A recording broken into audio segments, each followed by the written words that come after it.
Well, we'll get after it. All right. So I guess I'll start off here first. My name is Nitya Ramachandra from the NR Sports Show, and me and Bill we've been discussing this podcast or this topic involving mental health in sports and student athletes for a while now. And I had Bill on the show. He's a great guy. Obviously, he works with a lot of athletes. He's a coach and big into mental health. And when we started discussing this topic, when I had him on the show, we started actually talking about it. And I said, okay, it's a good idea. And he reached out to me eventually a couple of weeks after, I think, to discuss maybe launching a new podcast with four other people. And we came up with this quickly. And Bill was able to find three great people here who's with us right now, and two more hopefully coming to the next episodes. But I'm grateful to be here, and obviously this platform is actually really important, and I think people should really listen into this, to discuss all this what we're talking about. But really grateful to be here, and I'm glad that I was able to organize this and officially make this a new launch. So. Fantastic. I'll go next. My name is Morgan Koth, CEO and founder of a company called Ascentus Health out of Columbus, Ohio. We have 3 apps that deal with mental health using research out of Ohio State University. Work with Dr. Ken Yeager there. And we brought one app to the market, which is First Support app. And that works with first responders that are in the state of Ohio. We also have the Star Mental Health app, which works with private organizations. And then we just launched here recently Wellness U, which is our 3rd app. And that deals specifically with students and student athletes.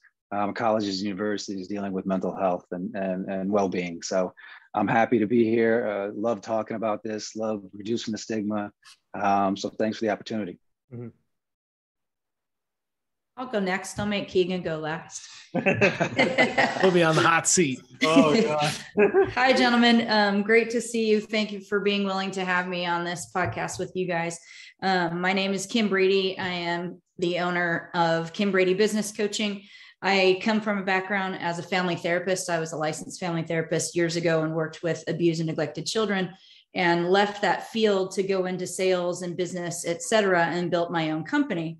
And after I decided to move back to California, I wanted to get back into the soccer world where I had come from, and combining the background of athletes in sport and recognizing what was going on with Division I athletes, as well as professional athletes, elite athletes, and then going back and coaching in high school and club and recognizing the severity of tackling mental health issues at an early age is really, really important to me. So that's why I'm here. Thanks. It's good to have bring you. It home. Yeah. I'll bring it home. Yeah. So I'm Keegan Lamar, and I've been connected with Bill for roughly a couple of months now. And when I first reached out to him and we got connected, we started talking about some of the work that he's been doing with some of the younger athletes. And we got talking a little bit about some of our experiences. I was a former Division I football player at the University of Colorado, and more than happy to say that I was one of those guys that didn't have a mental health issue, but was diagnosed with a mental health condition when I didn't have one. And so I firsthand experienced some of the issues and some of the problems that happen to athletes as they go through sports, whether it be when you're performing at a really high level, just as everybody else here has experience with, when you're performing at a high level, the challenges and all these other things that you're trying to balance at the same time, and trying to understand what being mentally fit even looks like. And then when you run into challenges, how do you categorize that stuff? Is it something that has to do with, being mentally unwell, or does it have to do with something completely different? And wanting to be a part of the solution, I took some time and became a coach myself. And so I've been working as a performance mindset coach for my own practice now for between 4 and 5 years, working with some athletes across sports such as Olympians, NFL players, Major League Soccer players, and a few other athletes here and there. All over the place, from the highest level you can imagine down to high school and amateur levels. and also first being kind of my own coach and helping me work through some of the stuff that I went through as an athlete and break some of that stuff down. So I couldn't be more excited to be here and to be able to dive into this stuff, because I feel like I talk about it every single week with a different person. So finally I get to be a part of a roundtable where we can just lay it all out there and try and explore some real opportunities. Yeah. That's awesome.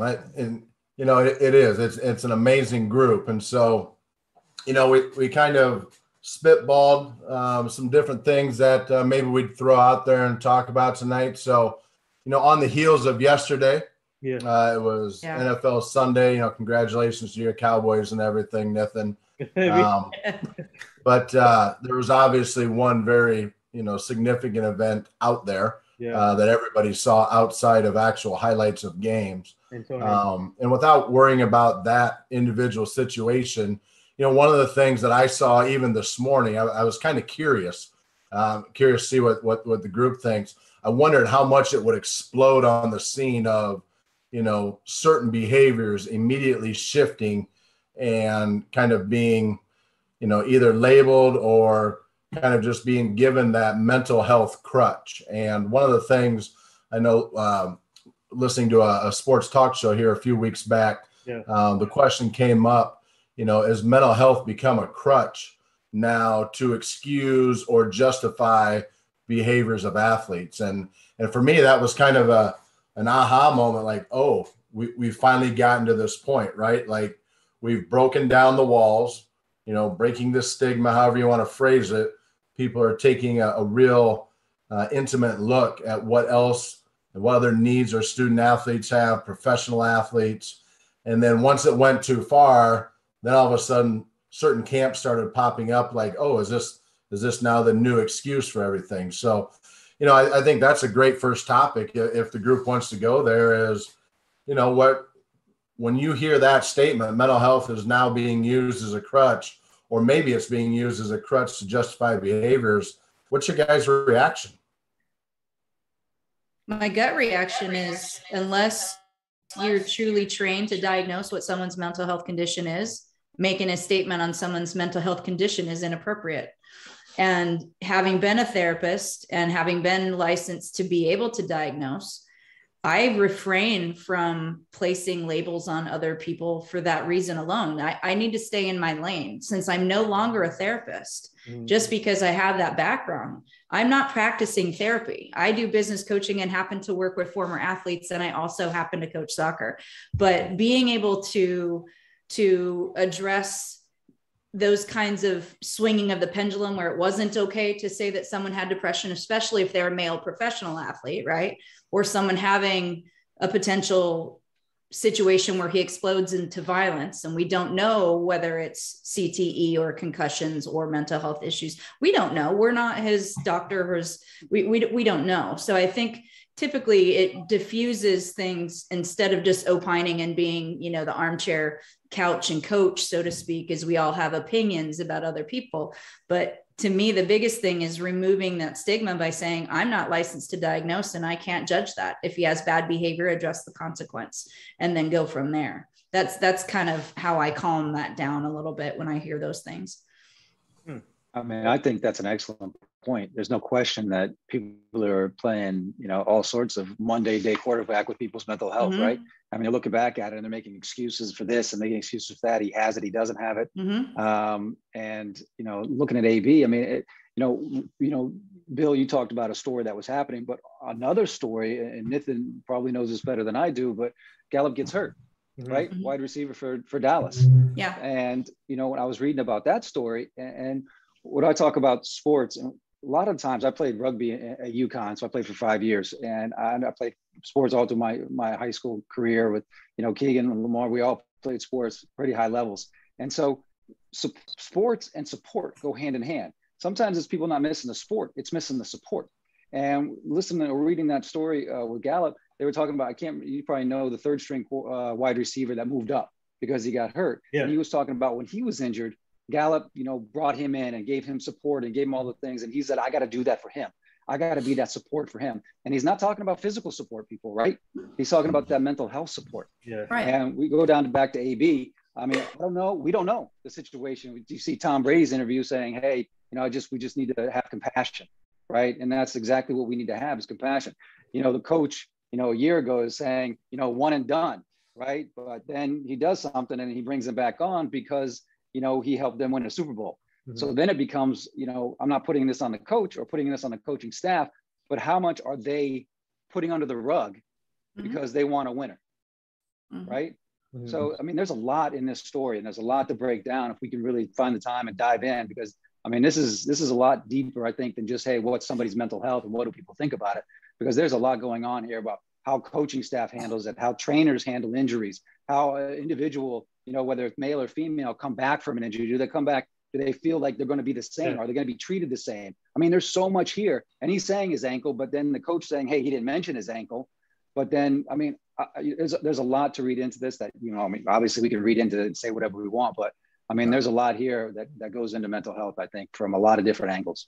Yeah. And mental health has become this buzzword in sports nowadays. I mean, it's the hottest topic ever since we look at the Olympics this past summer. Ever since the Olympics, came around, and you have people like Simone Biles who for them, like, it's a logical decision to step away from a sport where you can get incredibly injured if you're not in a place where you are in like this optimal space 100% of the time, even if you're at like 98% and there's that 2% chance that you may have something happen and you're just not completely locked in. And for her to do what she did, and now mental health in sports really has become this hot topic. And even this, so the year before, the documentary, The Weight of Gold, which, you have Lolo Jones and Shaun White and Michael Phelps and all these other amazing individuals who come out with this amazing documentary about mental health in Olympians because of the amount of work that they put in versus the amount of time that they have to compete and prove themselves, and they get this one shot. I think mental health has been, obviously around for a long time, and there's just these weird definitions of it. You get every sport now shows some type of commercial that talks about mental health, whether it's during, the NFL draft, when they say, it's more than sports, it's about, mental health. And they immediately talk about someone who had depression, or, insert the first thing people start thinking about when they think mental health, they think, oh, someone's either depressed or suicidal. Mm-hmm. And it's just there's this weird, because the question, Bill, that you brought up was, is it a crutch? I think there's a lot of people who just don't understand that mental health is this complete and total spectrum. The way it impacts one person is completely different than the way it'll impact or be necessary for somebody else, because there's people who are dysfunctional who have mental health issues, and there are people who are completely functional who still need mental fitness, right? Like, it's the same reason someone would say, why does Michael Jordan need a shooting coach? Yeah. It's not because he doesn't know how to shoot the ball. It's because he wants to continue to do it better. The same thing goes for mental health. Why do people need mental health fitness in their life? It's not because they have problems. It's because they want to continue to be great. And that's just one of the hundreds of different scenarios that somebody would need to even care about it. So it becoming a crutch just shows that there's a lot of education that needs to go into what mental health means and the spectrum of how it applies to people's worlds. And I think, Kim, you said it great. Morgan, you said it great. When it comes down to when people don't understand it, they're going to label whatever some type of groupthink is a part of it, which, oh, they're a head case, or they're this, or they're that, or they just have this one way of thinking, which is, hey, toughen up and just push through it, which is, as has been proven time after time, a completely toxic way to go about peak performance. Like, you can't just muscle through everything because you hit a breaking point. So I think there's a ton of education that needs to go into it. And that winds up becoming, the crux of the problem here is how do we educate people as to what mental health actually means, the ways that it can be applied, and how what part of it even applies to any one individual. Yeah, I think Go ahead. Sorry. I was just gonna say, Keegan, I think you absolutely hit it on the head. I think people don't quite understand, and if they don't understand, it's because they were brought up with that mindset of just rub some dirt on it and get back out there. And I think we talk about, and also there's trust, right? With people like Ben Simmons. I mean, he didn't want 76ers doctors to, talk about his mental readiness. He didn't want to talk to them. Yeah. That's a trust issue. And that's a stigma issue. I'll talk about it just within my family. My son, he's at a basketball, and there was a gun that was, a picture that somebody took, when there was that shooting, and there was a bunch of copycats with people taking pictures and putting it on Instagram and saying, hey, look what I got. And that happened in his school. And, he texts me, as a parent, you hear about it, and it's not going to happen to you. It's not going to happen to your family. It's always everything. And I think in our lives, mental health, whatever it is, it's always somebody else, right? It's somebody else. And, he texts me, and, thinking it's not real, but, you get there and you pick him up and it starts to hit you. And then he goes to practice that day, the day where they didn't cancel practice, everything was found out to be okay. But he gets there, and his coach, it was like, hey, this was a point where it could have been a teachable moment. It could have been something where, hey, let's talk about who's having issues. Let's talk about who's having anxiety. Let's talk about, and if we don't want to talk about it here as a group, if you need help or you need just to talk about something, I'm here for you. But instead, he went the complete opposite way and went, oh, does somebody need to go see a therapist now? I mean, that kind of stuff is where you just want to jump on him and be like, listen, man, no. And now, even if somebody was feeling bad, and this is a sports group, young men, right? Trying to figure out who they're going to be. And my point to all this is that the stigma and this problem with the definition of mental health and what is happening, people have that still, how they were raised, what they see, and that stigma still there. Hey, I handled this, so you can too. But that situation, it could have been, but now these boys are going to grow up and thinking, or if something is wrong, they can't say anything. Yeah. Well, and I think that starts at a very young age. That doesn't have anything to do with mental health and mental fitness. That has to do with gender dynamics, right? And when little boys are taught to suck it up and not show their tears at very, very little ages, right? And they grow up not having words or language to describe this plethora of emotions that all of us have as human beings, right? And then you take on cultural differences of race, ethnicity, nationality, language barriers, various things. We have these assumptions. And I think if we look at mental health similar to how we have taken the medical model, which our Western medical model has got a lot of holes in it, as we know. But when we look at something on a preventative measure, there's very few things that focus on preventative measures. We do reactionary things to treat diabetes, but don't tackle the food issue that we have in our country based on what we put in our bodies, right? And that doesn't necessarily mean that people who have type 1 diabetes as little kids or develop type 1 diabetes have nothing to do with their diet causing that, right? But we have these stigmas associated with, there must have been a cause that caused this person to behave in this particular way. Or why is there an issue that I just want to go get a tune-up, as you call mental fitness? And I work with my therapist all the time. I love being on both sides of the couch. The fact that I'm willing to be on one side of the couch when I used to be on the other is really crucial when I talk with the people that I work with. It's important to walk our walk, and it's important to say, hey, I've been diagnosed with this, and this is how I manage it. Will this work with you? I'm doing great. I'm highly functioning, and I still go get my tune-up every other week, right? It's the same thing of going and getting your blood work done, and going and getting a checkup and getting a mammogram, and going and making sure you're doing a colonoscopy, and all the things that we do. Why are we having this stigma associated with just checking in? As you said, it's that teachable moment when something traumatic happens and not addressing the trauma, because it is extraordinarily traumatic. There should be absolutely no reason why little kids should be talking about guns in schools. This is just absolutely ridiculous. But the fact that it's there and it's our reality, how we're managing trauma, we're all traumatized. All of us are. How we respond to that is an individual basis, right? And how we react to that. I'm saddened to hear that coach did that in that moment for your son, because let me clarify, because this is being recorded. I'm not exactly sure of the exact words that he said. So, hey, does anybody want? I'm not exactly sure he said that. You also didn't lay him out and throw him under the bus or put any names or words out there. But no, but it was to that effect. But yeah, you're absolutely right. Yeah.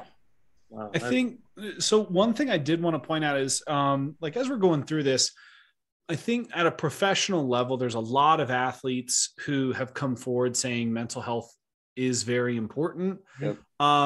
But for the longest time, the only athletes who have done anything about their own mental health or getting a coach or working with anybody, they go and do that on their own. And we've touched on this a little bit in the conversation, but most athletes are not going to use the resources that are a part of their team because they're an asset to their team. They're either an asset or a liability.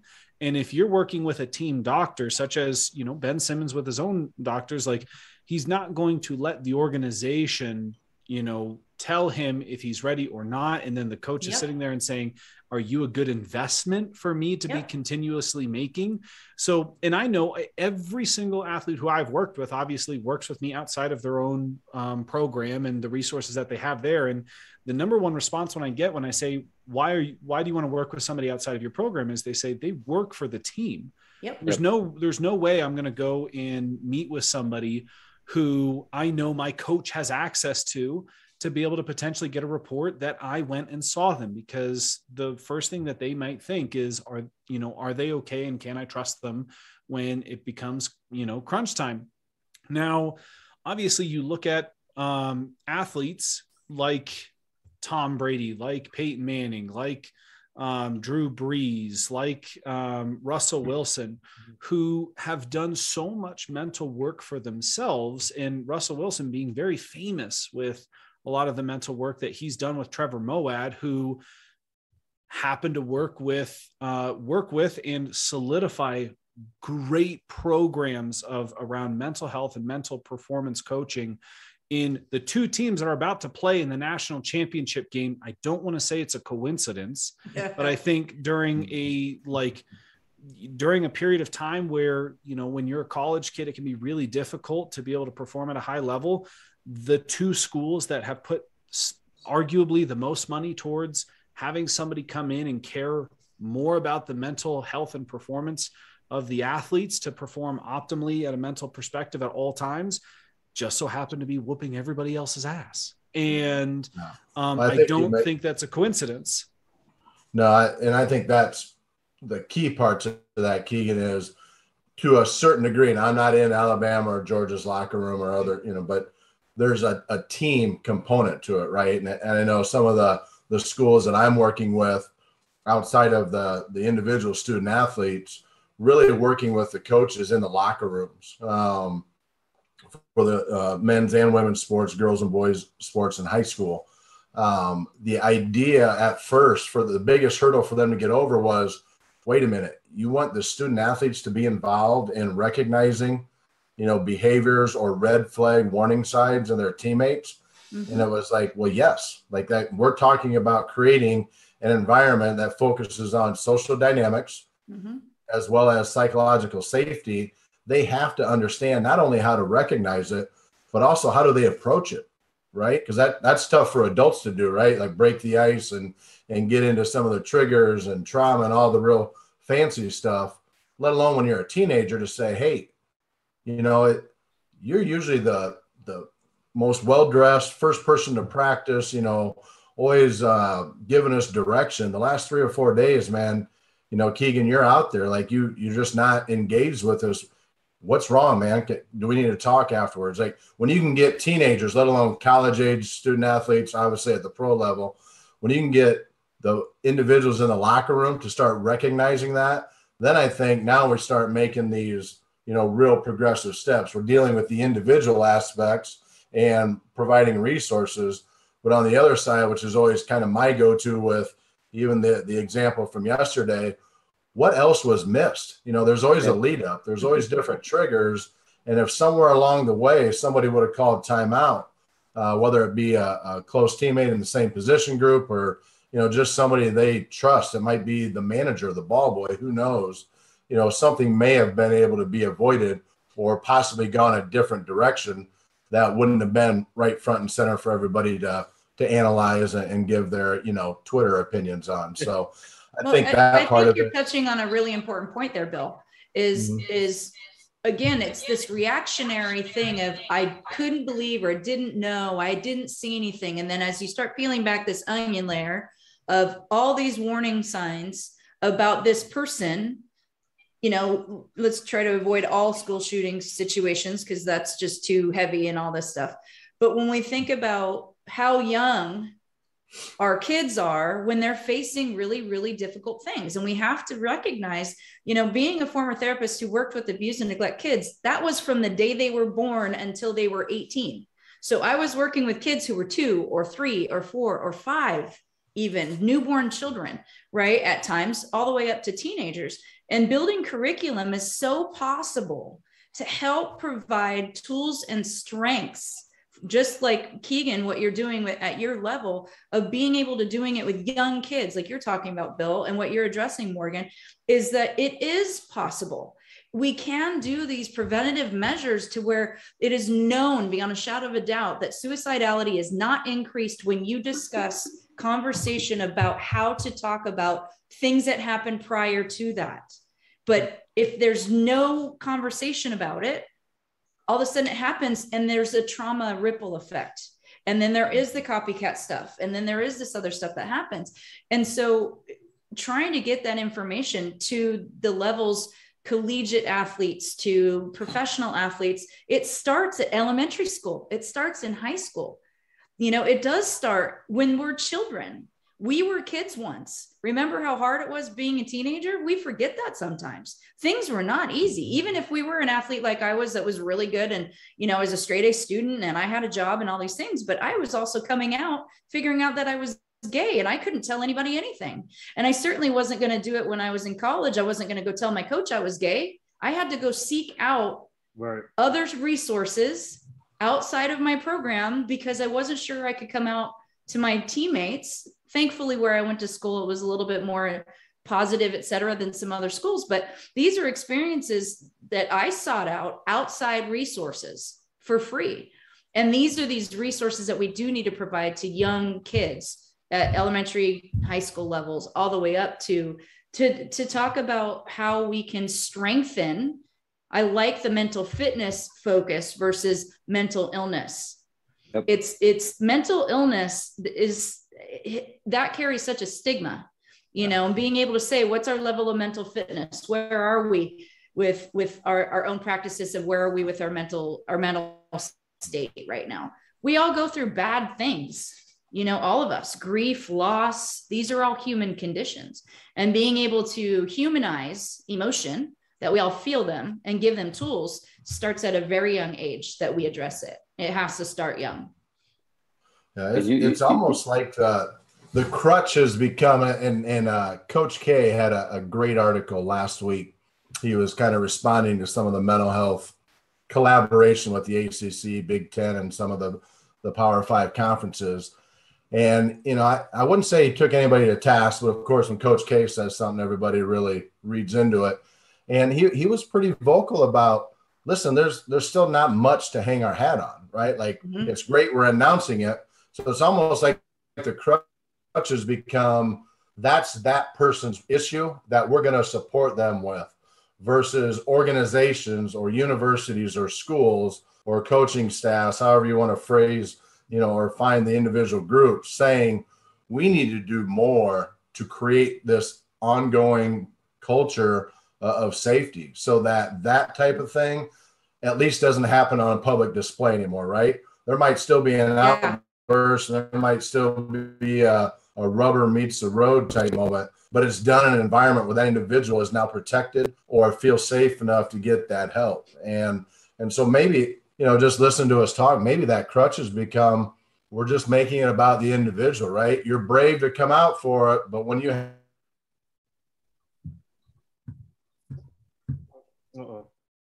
lost you, Bill. He'll be back. He'll be back. He will. You know what? That what he's talking about is perfect, because it's the culture of compassion, right? Yeah. And Keegan, I wanted to talk to you, and Cam, you were saying it great. Is Keegan, I wanted to think maybe if you had some thought about this or had some idea about what this was, is the people that come out and say, I have a problem and I'm talking with somebody, are usually the Tom Brady's of the world. the Michael Phelps of the world, right? They got nothing to lose. Nobody's going to say anything. They're not going to get cut, right? They're not losing their job. And you know, you have some people that might make some comments like he's not being a leader, but it's actually being more of a leader. And people are going to respect you. You know, I wish I could do that. You know, it's like Kim coming out. You know, I mean, if there was like, you know, Ronaldo came out and said he was gay, you know, everybody'd be like, okay, that's, you know, I wish you would have said it sooner, but nobody's going to bat an eye because it's Ronaldo, right? But you have, you know, the bench guy, he's not doing it, right? And the same thing I think with mental health, right? You've got these top guys saying, oh, I'm you know, but I think those other people, and I'm Keegan, that's why I'm talking to you, is like, hey, do you know, like, is it mostly the top guys that are coming out and saying, I've got this buddy, or I've not buddy, but I've got this person I'm talking to on the side, you know, and they're helping me with my game. They're helping with my mental fitness. They're helping with my well-being. That's the word I like to use, well-being. And is it, you know, is it that? And then we go back to Bill, what you were talking about is, you know, Alabama and Georgia. And we're talking about resources, right? Not everybody in America, in the world, there just aren't enough therapists to deal with all the anxiety and trauma and stress that's going on. Hallelujah. And they don't pay us well either. Well, that's, I mean, you can look up, I mean, I'm in the business. I know what BetterHelp does. I know what, you know, all these other companies, they're just not, but they're, and these therapists, they're booked 2-3 weeks out. So you have somebody who needs somebody and needs somebody to talk to. They got these crisis hotlines. They got these things. Resources are just not available unless you're making $100 million and you're bringing it into your college football program. And then talking about, I've got some situations, we're talking with Ohio State. There's people that are feeling unsupported because that money and those resources, where are they going? They're going to football, right? And so access and resources. Access. So, and Keegan, I just jump to you first and say, hey, is it mostly, or am I just thinking that it is? Because that's what I see. Yeah. So I think it's a great question. It's almost like this weird chicken and egg conversation, because people like Russell Wilson started working with the late Trevor Moawad when he was at like IMG Academy, before he even hit like college, right? He had met Trevor. And so it's one of those things where you have to ask yourself, like, is it because he's a superstar that he can say all this stuff? Or by doing this, did he become a superstar? Which back here, this black and yellow book is called Habits of a Champion, which, you know, you don't become a champion overnight. It's all about discipline. So all these people who are like rock stars in any sport that you can think of, who are performing at a really high level, they all have certain disciplines that are commonalities between them. And people like Russell Wilson and Tom Brady and Peyton Manning, and you even look at Michael Jordan and Kobe Bryant and, you know, LeBron James and Dwayne Wade. I mean, you look at guys like Tim Grover, who worked with the biggest names in basketball, and you look at Tim Grover's book was pretty amazing. His book, his recent one, Winning, and then From Good to Great to Relentless, being his first book. I've gone through both of them, and they're both awesome. And so you look at these coaches who work with these guys, and all these guys have talent. Now, anybody who tells you if you make it to the professional level, you have talent.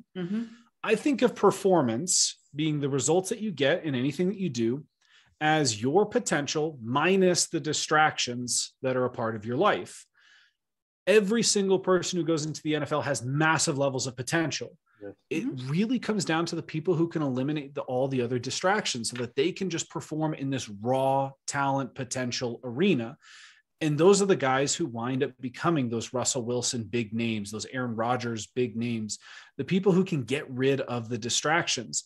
So I would fight to say, one, that there are people who are outspoken about the disciplines that they put in place, like Russell Wilson, who talks so much about Trevor and everything that he does. And you think of all the other guys who talk about when they work with mental performance coaches, they usually talk about them because they're getting kudos first and foremost. And they're saying, well, I'm working with somebody, and that's why I'm getting all these accolades. I've worked with guys who are not in that space, and they work with me and they want it to be under the radar because they are conditioned to believe that if someone found out, they would be thought of less than. And unfortunately, I'm working with people who have been conditioned to believe that for over a decade at minimum. Mm-hmm. And so they are usually the people who, when I work with, I have to batten down the hatches with them and get real with them and help them understand that transparency is strength. Mm-hmm. And I mean, you look at Brene Brown, who says very clearly, like transparency is armor. Like it's this thing that you can put on to make you stronger. And I am a firm believer in it. And it's only when we can make transparency normal in young athletes' lives that we can then understand that it's not the things that you can continuously stuff down that make you resilient and strong. It's when you can face those things head on and you can talk about those things and you can overcome them and you can work with other people through those things that you become strong and you become resilient. And I think everybody here would agree on that it's way better to face your fears and overcome them than to avoid them and deal with them in silence, because we all know how some of those stories can unfortunately go as well. But and it seems so clear to us, but it still happens, which is why a question I have kind of going back to the group is transparency is really tough, especially in the social media age when your transparency of your life may not look as cool as the Instagram lifestyle you may see all around you and the keeping up with the cool kids and all this other stuff. And so being transparent for a lot of kids might make them feel like they're kind of lame and therefore they don't want to do it. They want to talk this big game and hope no one finds out. I think for a lot of athletes, if we're going to change the next generation of athlete that comes in and we raise the level of play and game and mental fitness, there has to be some kind of change in normalizing transparency with kids and either their coaches or coaches to these kids or to their parents. And I'm curious what the group thinks, what the potential lowest hurdle to that could be and what you think that entry point could look like for a lot of young athletes out there so that they can actually start making transparency normal and seeing those benefits. Maybe I'll say something here. I think, in my opinion, for younger athletes to avoid horrific situations throughout their career, obviously with mental health, to deal with mental health situations, I think they need to hire a separate one-on-one coach, maybe in high school, starting middle school, and then going from there, because I think they need to have that one person where they can rely on, especially being an athlete. They need that one person to rely on and really focus on their career. And obviously academics come first and then the sports. But I think in my opinion, I think they need to hire this one-on-one person who can help them out and maybe to avoid all the personal issues and just focus on winning championships and focus on and getting their goals met in their careers, like awards or whatever they want to do. So I think having a one-on-one coach is really important, especially to start off their careers, in my opinion. I think that the opportunity or the access to that is there's a curve, because there's certain levels of being coaching in high school and recognizing that many of the players that come through high school, no matter what sport, are not going to compete past high school. They're not going to win all these championships and be the elite athlete in college and getting a scholarship. And they're not necessarily going to be doing the pros, et cetera. I think we have focused so much on winning and championships and thinking that it doesn't take years and years and years and years and years and years of work and practice to get there. And just thinking it's this Instagram thing that you're going to get blown up because someone saw you on a highlight reel and threw the winning buzzer shot. And there's the thing you sent. That's not how real life works. Mm-hmm. And the reality is we cater to average. The participation trophy BS about saying, I just want this kid on my team so I can fill a roster. You're not going to get that team to be a championship team because you don't have the quality of players that you're needing to get there. The one-on-one coaching, I think, is crucial at every level, but for different reasons. One, not feeling like my identity was all soccer and losing that when I stopped competing. And all of a sudden I'm like, who am I? I'm a soccer player. And all of a sudden it's gone. And I'm like, I'm not a soccer player. What am I? Who am I? You know, and that identity of who we are as an athlete stays with us and permeates our lives, which is part of the reason why I'm involved with these other parts of my life through sport. But to focus solely on championships and not the process, I think misses the whole piece of it, especially for young athletes. So where do you think, Kim, that entry point should be for, because coaching covers so many different areas of life. It's not just sports. It's, you do business coaching. Right. And there's all these different areas. And I think at a younger age, a lot of times, at least I know for myself, when I work with someone in high school, I find myself doing a lot of more foundational work. Yeah. And it's not so much like this hyper expert level, really niche down type of athlete coaching. It's a lot more kind of broad strokes because you're helping build these foundations. So I'm curious from your perspective, where do you think the best entry point is for some of these younger athletes to start being exposed to, whether it be like normalizing transparency or coaching or any of this other stuff? And how would you do it? I think you can expose kids at any age. Again, you'll get the kids that will gravitate toward wanting to get better and doing the work. You'll see the natural talented kids. You'll see the kids who respond to coaching and particular styles of coaching, right? And you'll see these various opportunities come through. I was the kid. I have to use myself as an example because I don't want to use other people as an example, but I gravitated toward coaching styles who truly wanted me to do better at my skills. Okay. But did it in a manner that they weren't screaming and yelling at me. I also was exposed as a very young age to players who were on the women's national team, for Christ's sake. I grew up with them. So I knew instantly I wasn't as good as them. That barrier is who's above you. And so if you have a person, an athlete, who is wanting to get to that next level and has enough humility to go, I'm good here, but I want to go there. I'm good there and I want to go there. I think it's that internal driver that we need to, as coaches and adults who influence athletes, is that we need to focus on teaching them the internal drivers versus the external motivators. That may be which kids are more externally motivated with the kudos and the trophy, but didn't want to do the work. And the ones who are showing that extra, hey, they come to practice on time and they leave later and they want to ask for more help. And what can I do? And they're doing those different things. I don't think it's age appropriate. I think it's athlete driven. And I think sometimes we're too coach driven that we know all the answers, when sometimes our athletes can provide us with what we need to give back to them, if that helps answer your question. Yeah. So it's almost like, Keegan. It's almost like a little bit of a funneling approach where like you can expose them to it at any level, but there will be some that naturally start to gravitate more towards it. And obviously then at that point, you'll know who to probably support with coaching versus other people who may not gravitate towards it. I love that approach. I think it's a great one. Bill, go ahead. What's your take?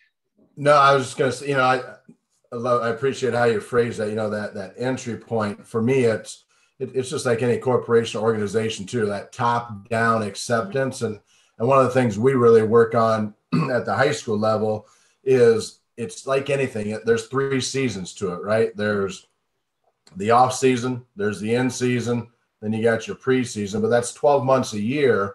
If you have the right program in your hallways, cultivating all the time, right? And there's times when you get lots of rain and things grow well, and there's time where there's droughts and things kind of level out. But if the kids are exposed to it, all the student athletes, and really all the students, right? Like we're talking student athletes, but in this case, if they're always around engaged speakers that come in and talk about things that sound like what they're dealing with, or people that come and talk to them that look like them, and have similar stories. That, helps build it up. And then if you give the student athletes kind of some curriculum, give them tools, right? Let them work with it on their own, because that's what we're building. We're trying to build independent, resilient young people to lead the way.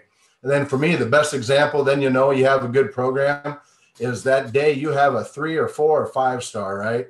And they're being recruited, and that kid can look at a coach at a Division I school and say, hey, coach, for the last 4 years, I'm excelling because of the program my school has around these issues. What do you offer me at your school? And if that coach has to hesitate or kind of pause, then that coach should leave going, wow, that young man who I came here because I want them to help me, or that young woman to help me win games or be better, they just put the ball back in my court and said, I want to go somewhere that makes me feel like I have for the last 4 years. Then I think we'll know where the entry point should be. And that, to me, it's at the high school level. Of course, Kim, I know you mentioned, and I agree that, there shouldn't be an age level on it. But when our kids are exposed to something year round, then I think that growth and cultivation just naturally, takes care of itself during the season for coaches. And the coaches can feel like they have a good program without having to do it all themselves. Because I think, that's the other kind of hurdle, right? Or the axe to grind, as a coach says, great, one more program at the high school level I got to run if it's going to be done right. So, to me, to have that full spectrum. How do you pay for all of these individuals to come and do this? Because as high school coaches get paid minimally, college coaches get paid minimally. Gender issues are completely different depending on where you are. Location depends on where you are and the size of the schools, et cetera. Again, I think that conceptually, the ideas from a broad perspective make a lot of sense, but I do think that it's important to I believe in grassroots. I believe in starting with a power of one, which each of us has done our various, like, how do I have my niche? How do I work here? And then getting these conversations started with other people, because you can't take on everything, Bill. Nothing, you can't take on everything. Morgan, you have 3 different apps going on, which is awesome. And you want to get it to in everybody's hands. And, Keegan, you're focused with the athletes that you're working with. And then for me, I actually love working with former athletes who weren't at the highest of levels in some ways, because there's this weird thing that we have, and I put myself in there, because I wasn't a national team player, because I didn't go pro, because I didn't make it, I never thought I was good. So I had this crazy, bizarre, jacked up self-esteem and didn't think I was good at some of the things that I really was good in. And then I didn't think I was worth earning more money. I didn't know my money scripts. And these are some other pieces to what an athlete is the human. How do you pay your bills? How do you have financial literacy? How do you manage if you fail a class and balance things? How do we teach resiliency that goes across the field, across the pitch, across the pool, and translate that into real life scenarios for those who don't hit the professional level? Because that's 99% of the population who plays a sport doesn't make it. So if they don't make it, do they have the tools, if they don't make it, to handle the criticism, the cracks, the didn't make it? And I think there's more of those than there are those who are championship winners. And that's where I'm going to jump in real quick and push back on the individual coaching. Like the individual, not just because there's just like, as Kim said, and Bill was hitting on too, there just isn't enough resources, and people just don't have enough money. I mean, they're just not going to pay for it. They just won't. I mean, the first thing they're going to think about is paying for a personal trainer, right? Because they're going to do that physical.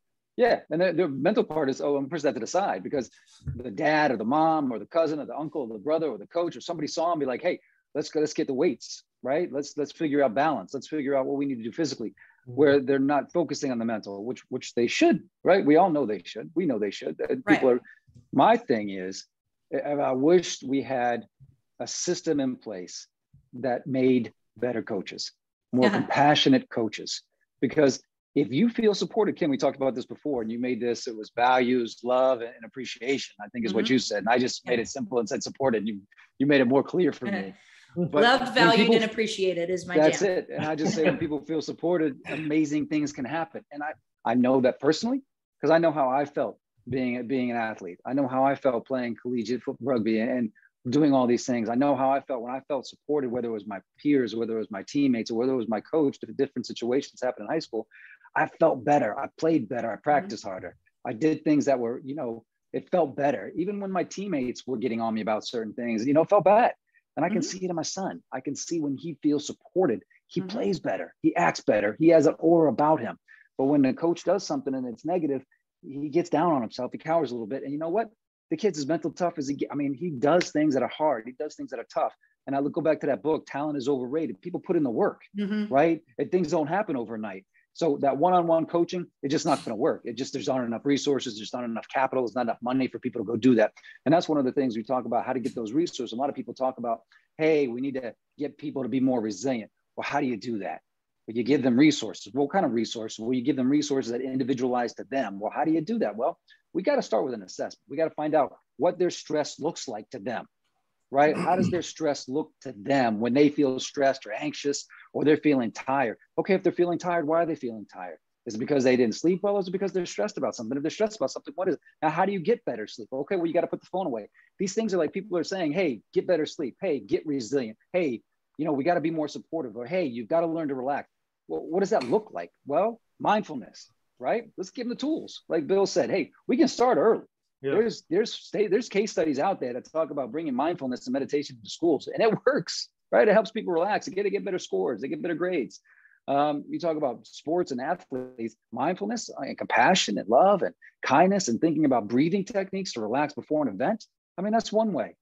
Having resources about you talked about this, Bill, triggers, right? What's a trigger look like? What triggers me? Well, have an assessment. Let's figure out what does, and let's figure out the resources, all anonymous, to be able to get these people these resources about triggers, support, mindfulness, financial literacy, put these things, safety, right? How do all these things put together? And for me, you talk about the apps, for me, it's about giving these people resources at a scale, because the one-on-one thing I think is great for certain people, but at scale, that just doesn't work. There's just not enough people. There's not enough psychologists, not enough therapists, not enough positive psychologists, functional medicine coach. That's what I do.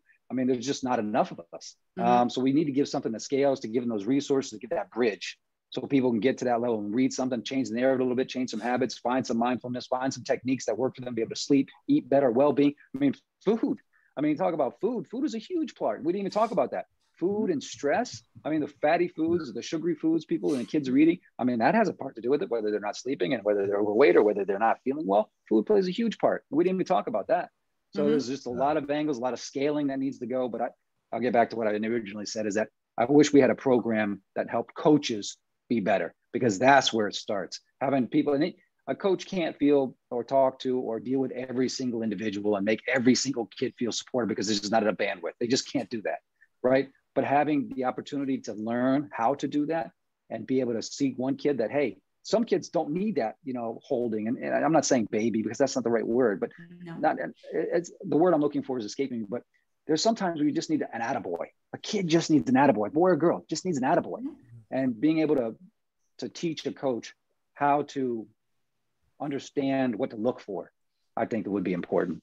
Basic psychology 101 would be helpful for most coaches, but absolutely. Absolutely. Most of us respond well to positive reinforcement. Absolutely. Most of us don't do well with negative reinforcement, but there should always be consequences. There are typically consequences to behaviors. So one of the things, that I tell my kids all the time, I said, even if it's your teammate, reward what you want duplicated. Give her a kudo or an atta girl for what you liked.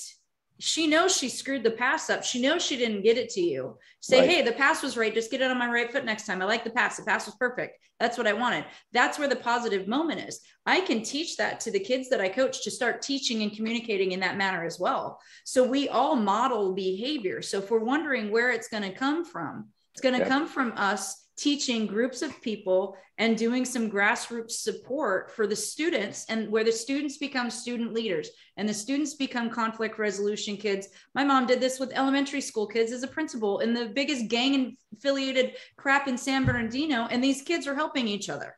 And so it's possible to teach and reward the behaviors you want, and you do it at such a young age that they start thinking that the person who's behaving poorly, that's not wanted to be replicated, right?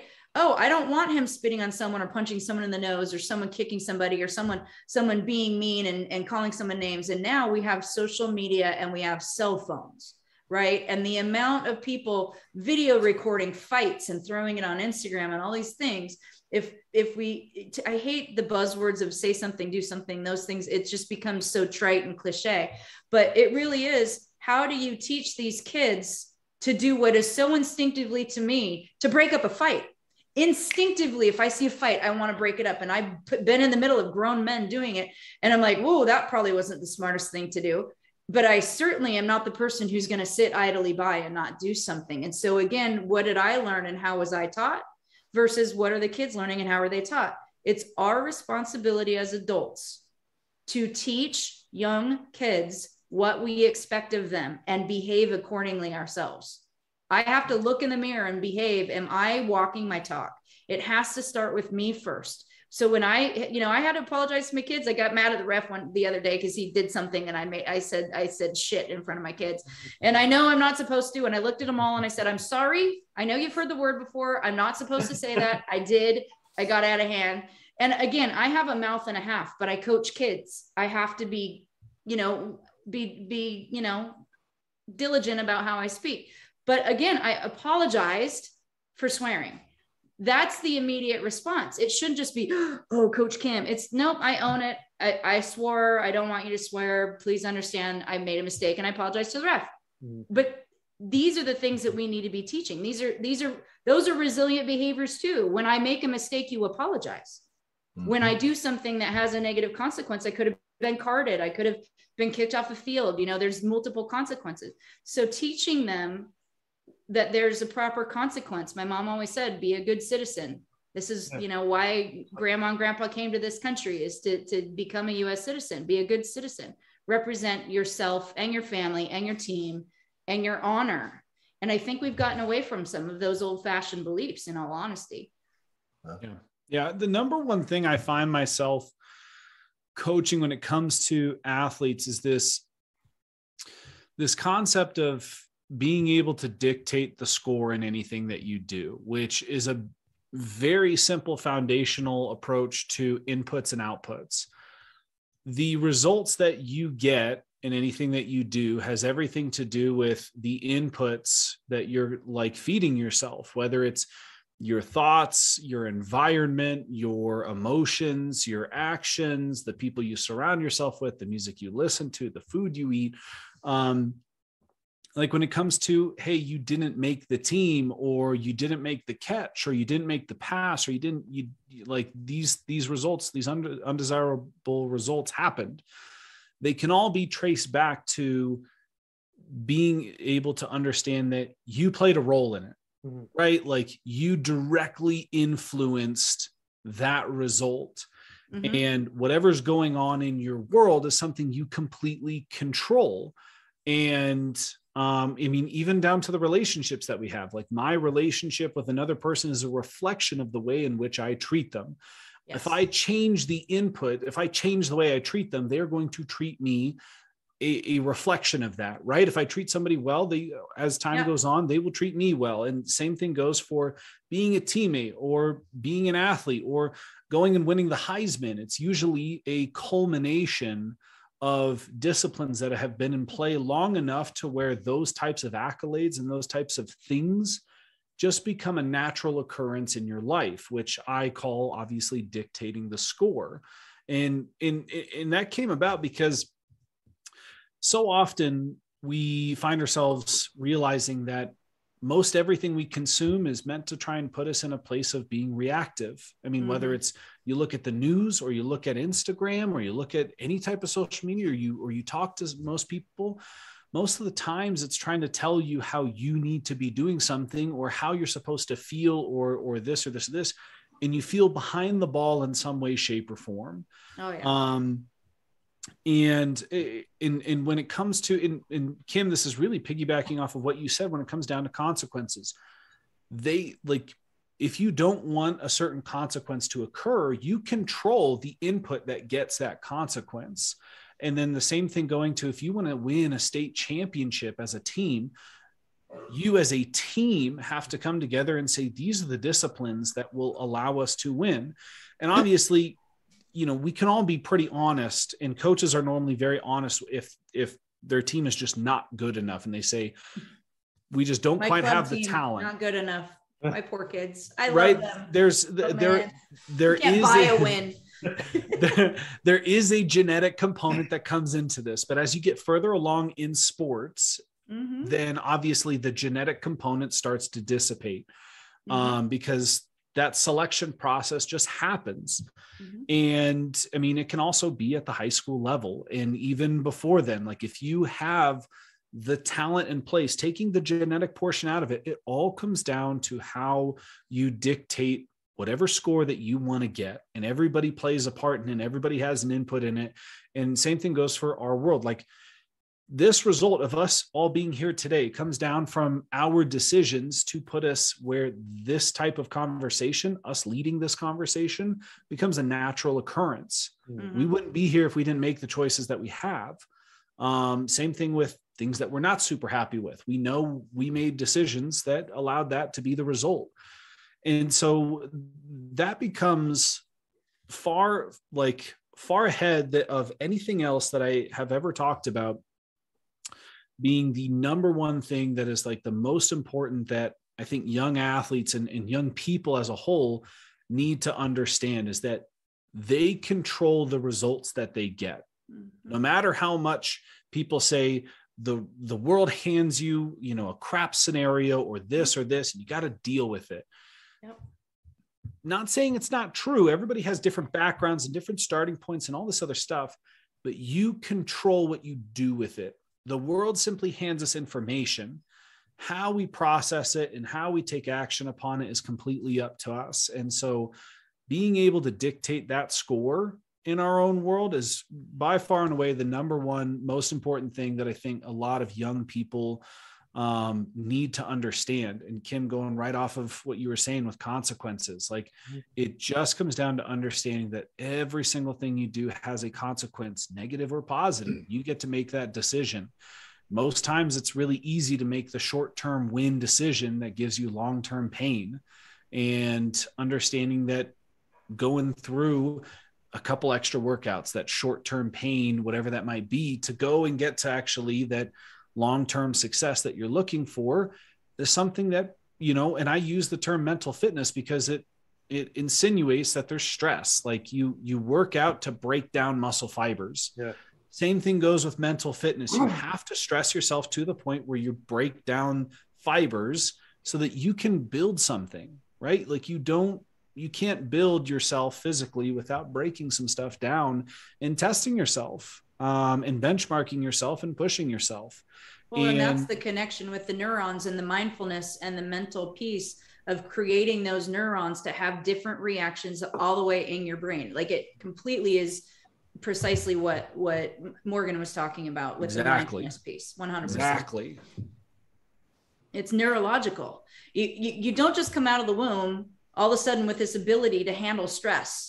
We just really don't, right? And all these buzzwords of stress or triggers or trauma or anxiety or depression, or, I mean, there's so many things. I think it's one of the things that does drive me a little bit crazy is like, please, let's not throw these labels out there, making these assumptions, because did you go through the actual dynamic of the DSM-5 to really go through this process for a true assessment on a medical and neurological and psychological level to be given that diagnosis? So I love mental health and mental well-being and mental fitness just as much as we're looking at physical fitness and physical wellness and medical health. If we start using the same terminology to try to remove what Bill's entire point at the beginning of this conversation was, the stigma is one direction. Now people are calling it a crutch. And all we're trying to do is to normalize the conversation around the human condition and maximize those strengths that make us mentally fit, physically fit, financially fit, spiritually fit.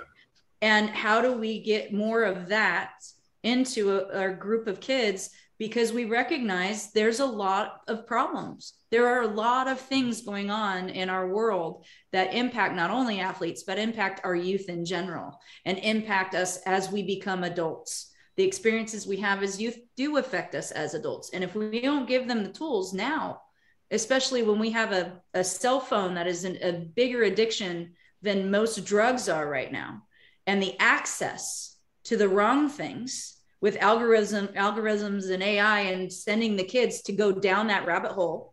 I'd rather them go down a rabbit hole of positivity and a rabbit hole of mindfulness and a rabbit hole of good people doing good things if we're going to use these tools. Yeah. And I think that what you're just describing is exactly what goes back to Bill's original question is we're in this pendulum swing, and how do we kind of slow that down a little bit and normalize this conversation and kind of swing with each other a little bit differently. And it sounds like we almost went to a cultural aspect of it, right? We went back to, I mean, parents got to raise better children. You know, I think Kim, you and I talked about this when we first discussed this a while ago. I mean, dads need to raise better boys, yes. Right? And I mean that in a way where it's not like, hey, you need to be tougher. And that's the absolutely complete opposite.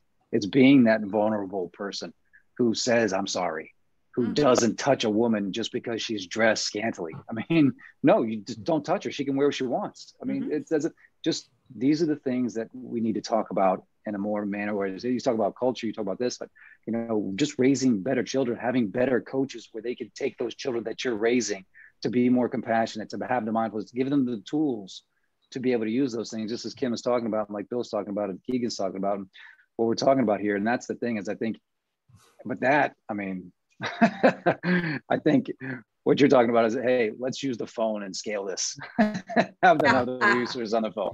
I mean, I love the one-on-one coaching. That is absolutely number one. I mean, that's the way to go. Absolutely, Keegan. That's where I'm sending my kid, right? If I can, you know, get that one-on-one coaching, have that physical trainer, have that mental coach. You know, let's get it all. Let's be able to talk about. Let's be vulnerable. Let's be able to say and try to dictate what's happening, not be responsive. But for most people, it's going to be coming down to my dad or my mom's this. I mean, Kim, you're talking about trauma from a young age. I mean, if you're seeing an abusive relationship, I mean, I can't remember the percentage, but it's a very high percentage where you're going to be involved in an abusive relationship as you get older. And it's just most trauma and stress and PTSD. A lot of that comes from childhood abuses. And so, I mean, these things that we're talking about, if we could start at a level that's, you know, younger, fantastic. But when do we catch them? When do we do? There is no age. We start as, you know, as soon as they come out, right? We try to give them these things. But that's parenting, then it's coaching, and then it's, you know, but that comes down to, Bill, what you were talking about is the school needs to buy into it, right? And then we talk about my app that has all these resources, has these mindfulness things, it has all these things in it, right? But is the school going to buy in? Is the Board of Education going to buy into being able to allow this into the school where we're talking about mental health? What parent, just one, I mean, heck, we're in a situation where, I mean, Board of Educations and board meetings now, I mean, masks, vaccines, critical race theory. I mean, you can go down the list of all things parents are getting a book. Who knows what they're going to, you know, come at next. And you talk about, oh, now my kid's going to be doing some mental health issues, or they're going to be talking about mental health. Is this going to come back? My little Johnny's going D1. And what if a coach asks about that? Are they going to be able to allow to look at his, you know, app in the background? Or what? I mean, there's so many things that sometimes I get exhausted not talking about it, but thinking about all the things that we can do and all the people out there that are trying to stop us. Right. I think the one thing, you know, kind of, I think you kind of answer there, Morgan, to the very first question, right? I know we'll probably wrap up here and kind of tee it up for episode 2, but so to me, the answer is, yeah, there are going to be people out there that use mental health as a crutch. End of story. Just like, you know, you can pick different topics, but here's what I've heard us cover, from one-on-one work to in the schools with programs to resources and apps and building better young men and women. Like, at the end of the day, if you're a program, if you think kids are using this as a crutch and you haven't figured out how to install the resources in your school to identify that and kind of weed them out or move them to a different, you know, kind of lane to help them deal with whatever the crutch is, then that again comes to us as leaders, right? The adults of organizations and coaches and the individual mentors and therapists. Like, that's why we need all systems working together. Because yes, somebody is going to use it for a crutch. And if I got a very strong culture and program in place, I can help that individual young man or woman too. Just like for the individual that really has a true challenge and crisis, my program's set up to support them. At the end of the day, we are building resilient young people for the next round, right? The next wave of whatever approaches them, from the stresses of competition to the next pandemic, the next string of the whatever, to the next crisis. The more resiliency we build, mental resilience, the more mentally fit, mental health, mental wellness will go around. So yeah, the early question, it's like, listening to you guys kind of hit on some amazing topics. It's like, yeah, people are going to use it as a crutch. That's why we got to continue to have all systems working together. Community. Community. Yep. Strengthen it. No doubt. Yeah. Yep. Well, I don't know, Nathan, here, I think we're about 75 minutes into it, and I'm pretty sure this group could go for another 75. But maybe we should kind of call timeout, King's X right here a little bit, and tee something up for next week. No, I was I was just sitting back listening to you guys' points, but you guys brought up amazing points, and what a great first episode. But I want to go back to the Antonio Brown situation real quick, because all your points that I was listening to, it's exactly where it relates to Antonio Brown, because obviously we don't know what his childhood was, right? Growing up, we don't know how he was brought up with his parents, but he has kids himself. And his wife, right? And the action he's doing right now, and obviously before the Tampa Bay Buccaneers incident, he's done situations where, for example, in Pittsburgh, there was an incident in front of their house, a wife, and then the cops came, and it was in front of their kids. So my opinion, like Kim, obviously you brought up a great point with it has to be taught in a young age with the kids and all. And Antonio Brown is not being a great father figure right now. And what I saw yesterday, it was insane, because Coach Bruce Arians said after the game that he was trying to put him into the game to play, but Antonio Brown refused 3 times. So after that, he obviously left the field by himself, took off his shirts and threw it to the stands. And this shows how his actions are. And the kids, when they grow up, I think they're going to look at him in a different way, because his actions is not positive right now. And I feel like that it's affecting their kids, even the wife too. And the wife must be thinking, what is he doing? And he should be focusing on his career, his football. And in my opinion, and Kim also brought up consequences, right? And the consequence, he's not with the team anymore. He got released. He's a free agent now. And I don't think anyone's going to pick him up for a while. I think he needs help. In my opinion, Antonio Brown needs help. And he needs to really think about going hiring to not one-on-one, maybe going into a group thing and just focusing himself. And maybe if he turns his life together, maybe he gets another chance in the NFL. But right now I don't see it, because his whole career has a lot of ups and downs, going from Pittsburgh to New England to Oakland. Even Oakland had an incident. So he hasn't had consequences that leveled and measured to his behavior that stopped his behavior escalated. And it goes back to, there's 2 points. One, children are extraordinarily resilient and malleable little amazing creatures. And as we become adults, we end up being more obstinate and stubborn and stuck in our ways and choose to not change. And the thing that Keegan focuses on too is we have choices. This is the whole point of Brene Brown's work with vulnerability and daring.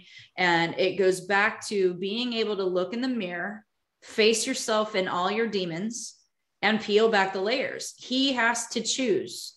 He's at a crux. He made a decision. Now he has to choose how he goes about it. The other team, or his team, released him. The other teams now have a choice.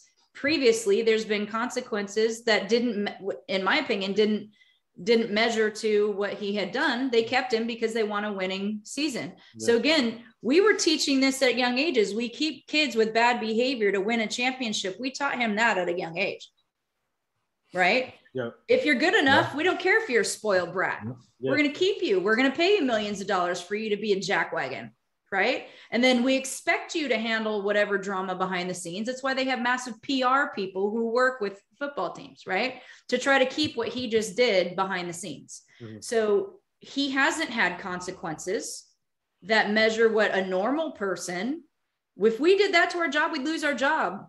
Yes. Yeah. 100%. Well, I think you bring up a great point with the measurables and behavior, Kim. You know, I had a great mentor early in my career, and as we were always talking in the mental health space, you know, he was very quick to point out we can continue to focus on molding and working the mental perspective. But there's one thing, and it's hard to ever measure, is that person mentally better today than they were yesterday? Mm-hmm. But you can measure behavior 100% every day.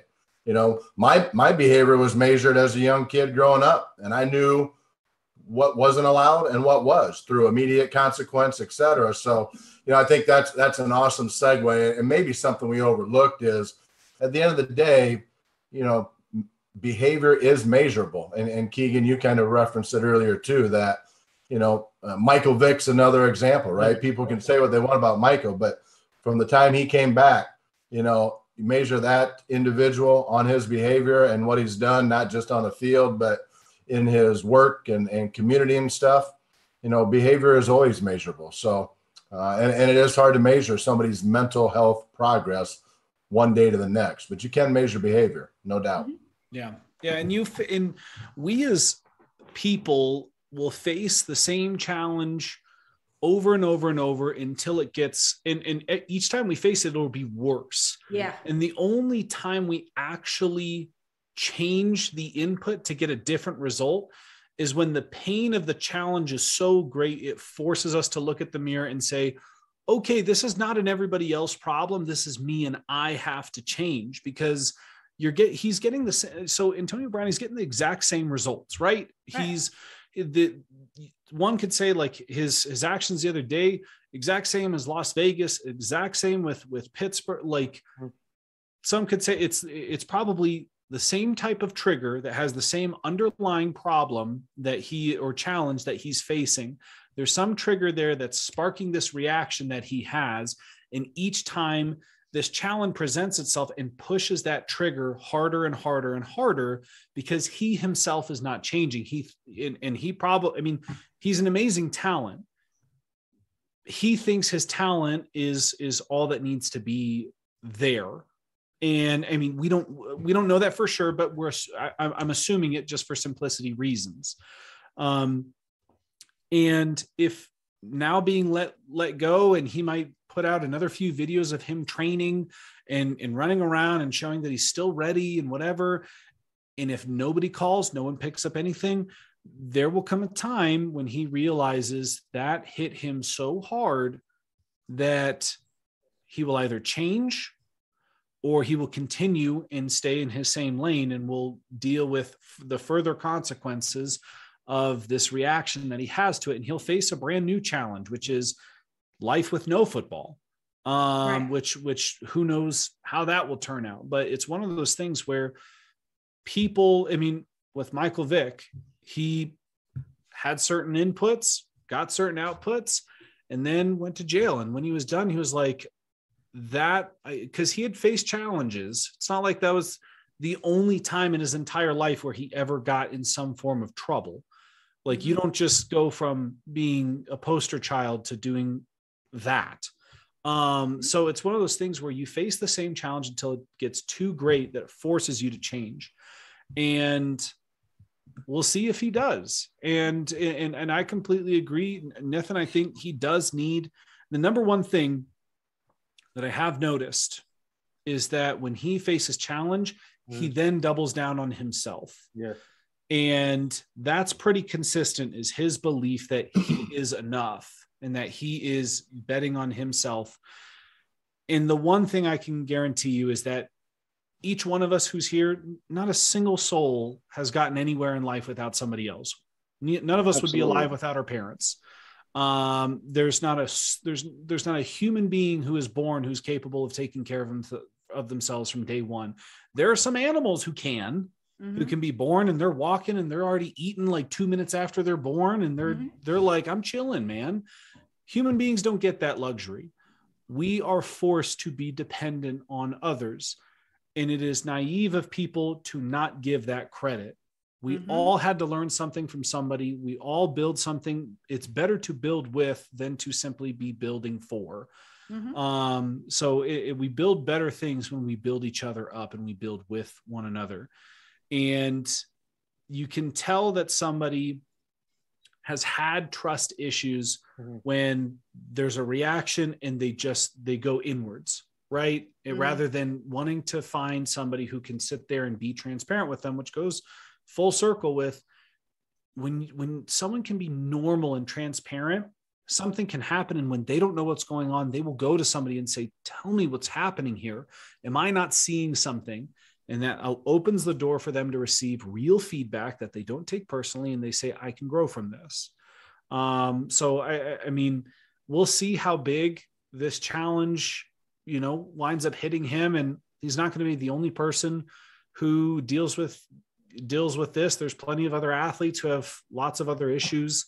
And at some point, the choices you make when they produce non-ideal results and you don't change anything, at some point, you're just going to keep getting the same thing, but it'll be greater and greater and greater until it forces you to move out. Because, the game of football, the game of any professional sport, it's going to support those who want it. And it has to make a choice. And at some point, the NFL says, I'm not going to support you anymore.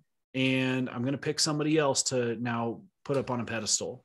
That's it. You know what? Let me pose it this way, because you guys are bringing up some stuff. Yeah. AB has had issues for a while, right? Keegan, you were saying that, and he's had issues for a while. And we talk about support a lot. We've just talked about, for an hour and a half, we talked about support. We talked about people having support around them. Did the NFL Players Association, did the NFL fail AB? They got way too much money to say they haven't. I mean, that to me is the simple answer. I mean, the point is, you say we talk about consequences, right? We talk about consequences, but he keeps doing the same thing. Now, why the first time he does it, somebody doesn't say, hey, sure, this other team wants you, but the NFLPA gets in there and says, hey, but to do that, you got to talk to somebody. Yeah. Right. And we don't know if that discussion has been had either. We don't know what his path and his journey has been on that side of it. So I don't know. I don't know. I mean, again, it's like, that's my thing. That we don't know, but let's assume it has, and let's assume it hasn't. Either way, it didn't work. Right. So there's more consequences. Like Keegan says, you still face the same lesson with bigger, you're up the ante. It's like the 3 strikes rule, might get busted with weed here. And then another time you get busted doing this. And then all of a sudden you have a growing operation and they're going to bust you for that because it's bigger. Yeah. It's the same scenario where there might've been something that was a hand slap or something that was, something that was way back when. He has not had, up until getting kicked off this team, versus we don't know what this is going to be. Yeah, we don't know. I mean, that's a rabbit hole we have yet to see completely be finished. That's my thing too, is like the support, it just doesn't seem like, that's my question. Was he, obviously the onus is on him. He's a grown adult, but mental health is something that it's a struggle. I mean, we don't know what he's going through. We can't say that he did this or he's doing this or he's not that. I mean, there's just a lot that we don't know, right? We're talking about it. We just don't know. Sure. And just the first time this happens, I mean, I'm just saying, hey, if somebody said, hey, we're here, you need this support, or you need to talk to somebody before you go to the next stage. I mean, you're right. We don't know if that happened, but we don't know if anything happened. I'm just curious. Go back to last week, Morgan. Go back to last week, right? And we're on the topic, and we're kind of having this round table. So what the heck? Last week, they threw AB out on a podium after a game, and he was delivered a softball question that he could have hit an amazing home run and people would have been like, oh, wow, like this guy's back. And he didn't. He fumbled it. But I go back and go, who just put him out there? Yep. I know they have to answer questions, but why not have someone prepping him? Or, okay, we're bringing an individual back who we know the media is going to go right after, right? They weren't going to say, hey, you had an amazing game. We're so thankful you're back, AB. They went right to his history.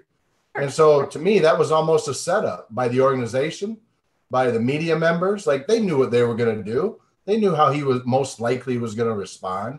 So I think to your question, Morgan, would be, yeah, I think when you start really peeling the onions and going in reverse, I think unfortunately he may have been set up. But I know we don't know that. Maybe somebody said, hey, we want you to miss today. He's like, I got, somebody can say my comment here at the Roundtable was false and not accurate. But I just look back at that and go, they missed a huge opportunity to protect him 2 weeks ago.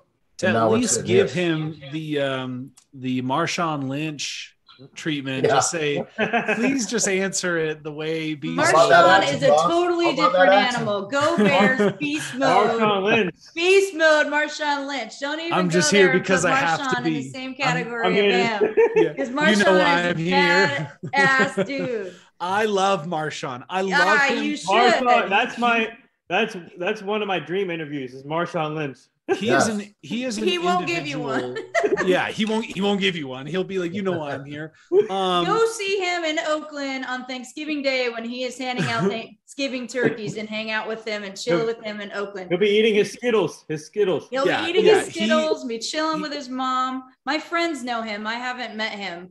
But he's somebody who like as odd as some people try and pin him to be, from a mental perspective, I'm so fascinated by him because one, he created this amazing alter ego in playing football, in being beast mode. Like, he's literally a completely a different human being than he is, because he's an incredibly nice person. He does so much community work, and he's a very soft-spoken guy, and he's very goofy and all these other things.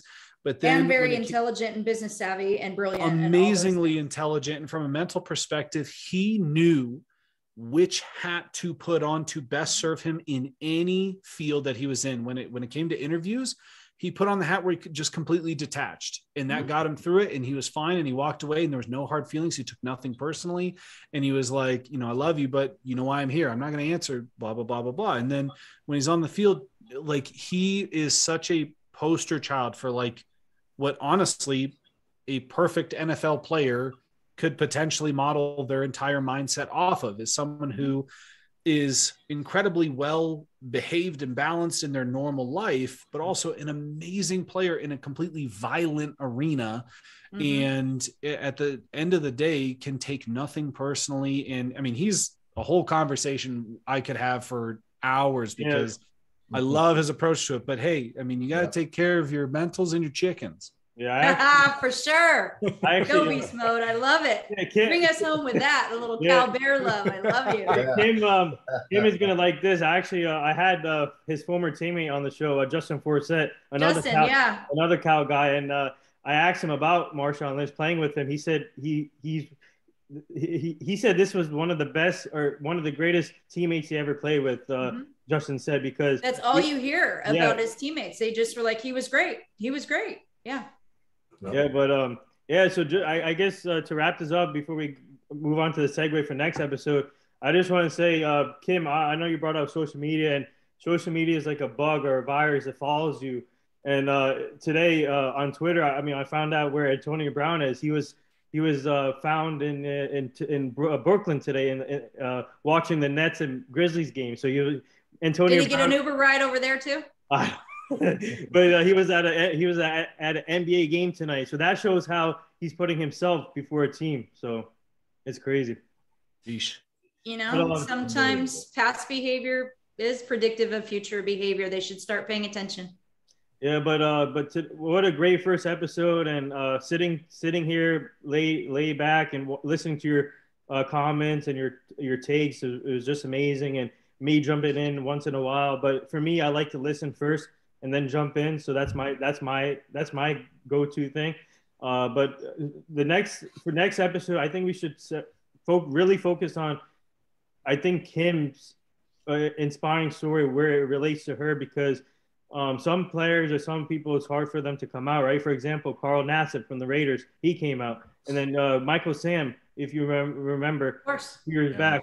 So I think the next topic that we should segue in should focus on Kim's inspiring story and what we should do to help athletes or whoever, random people who's trying to come out, and maybe we can help them do it an easier way. So I think we should really focus on Kim's inspiring story that relates to her. Yeah.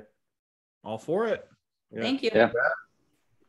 But I love learning from you guys. I love learning from you guys. It's awesome. So, but I just want to say thank you, man. What a great first episode. Obviously, the official launch of the show, the Roundtable series of mental health and sports and student athletes with Bill, Keegan, Kim, and Morgan. I'm hoping more to come. More will join here. But thank you again, everyone, for listening in. And thank you. And making this happen. And shout out to Bill, man, for reaching out to me to start this. And I'm just grateful to have this platform now and listening to you guys. So yeah, let's everybody have an amazing week. Build on this. Mm-hmm. I'm ready to go for the rest of the week now. Yeah. Thank you, guys. Awesome. Good stuff. Thanks, guys. Yeah. Get some rest. Yeah. Nice to see all of you. See you soon. You too. See you soon. Talk soon. Thanks, guys. Thanks, Bill. Cheers. Thanks, Keegan. Yeah. Thank you.